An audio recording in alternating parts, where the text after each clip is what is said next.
இந்த படத்தோட டைரக்டர் விவேக் அவர்கள் தான். ஏன்னா இந்த படத்தோட கதையை சொன்னோம்னா ரொம்ப பழைய கதைன்னு தான் சொல்லணும்.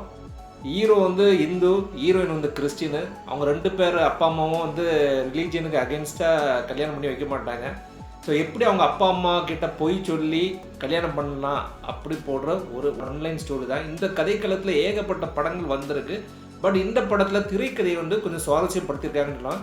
குறிப்பாக அதை நான் லீனியர் வேல அவங்க கொண்டுட்டு போன விதம் அற்புதம்னு சொல்லலாம். ஃபர்ஸ்ட் ஹாஃபில் இருக்கிற காமெடிஸ் ரொம்ப அழகாகவே ஒர்க் அவுட் ஆகிருக்கு. செகண்ட் ஹாஃபில் இருக்கிற எமோஷனல் சீன்ஸும் நல்லாவே ஒர்க் அவுட் ஆகிருக்கு. ஸோ இது எல்லாமே ஒர்க் அவுட் ஆகிறது மெயின் ரீசன் வந்து இந்த படத்தோட காஸ்டிங்கை சொல்லலாம். நசரியா நான் 2 பேருமே போட்டி போட்டு நல்லா நடிச்சிருக்காங்க. அவங்களோட லவ் கெமிஸ்ட்ரி இந்த படத்தில் ரொம்ப அழகாக ஒர்க் அவுட் இருக்குது. ஸோ இந்த படத்தோட டெக்னிக்கல் டீம் வந்து ஓரளவுக்கு ஓகேவாக இருந்துச்சு. பாடல் காட்சிகளும் ஓகேவாக தான் இருந்துச்சு. இந்த படத்தில் மைனஸ் இருக்குது அப்படின்னு கேட்டால் படத்தோட டோட்டல் டியூரேஷன் 3 மணி நேரம். ஸோ நம்ம பேஷன்ஸை கொஞ்சம் டெஸ்ட் பண்ணுறாங்க. ஒன்று